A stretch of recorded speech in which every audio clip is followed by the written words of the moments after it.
महाभारत से जुड़ी कई ऐसी कथाएं हैं जिससे आज भी कई लोग अनजान हैं।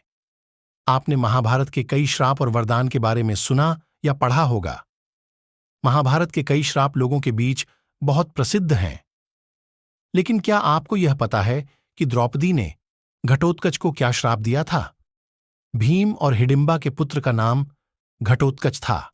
घटोत्कच ने कौरव सेना के कई लोगों का वध किया था। यही नहीं, उन्होंने दुर्योधन तथा दुशासन को भी बुरी तरह से घायल कर दिया था।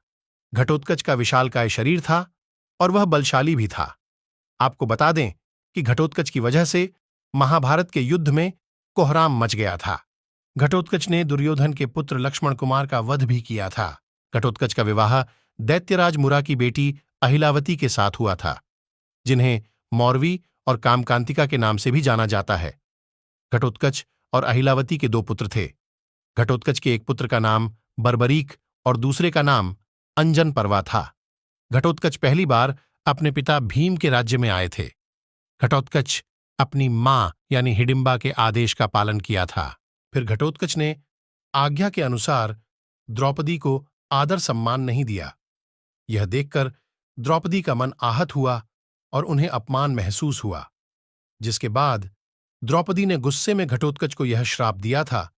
उन्होंने घटोत्कच को कहा कि वह एक विशिष्ट स्त्री हैं और पांडवों की पत्नी भी हैं। वह पांचाल देश के ब्राह्मण राजा द्रुपद की पुत्री है।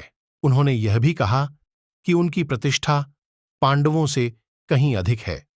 द्रौपदी ने गुस्से में यह भी कहा कि घटोत्कच ने अपनी मां राक्षसी हिडिंबा के आदेश पर महाराजाओं और राशियों से भरी सभा में उसका अपमान किया है।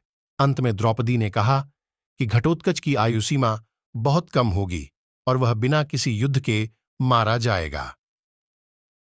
पौराणिक कथा के अनुसार कर्ण ने घटोत्कच पर इंद्र का अमोघ अस्त्र चला दिया था, जिसकी वजह से उसका वध हो गया था।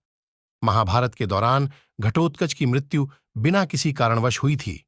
आपको बता दें कि कर्ण ने अपने अमोघ अस्त्र का प्रयोग दुर्योधन के कहने की वजह से घटोत्कच पर किया था, जबकि वह इसका प्रयोग अर्जुन पर करना चाहता था। तो हम थी महाभारत से जुड़ी हुई जानकारी।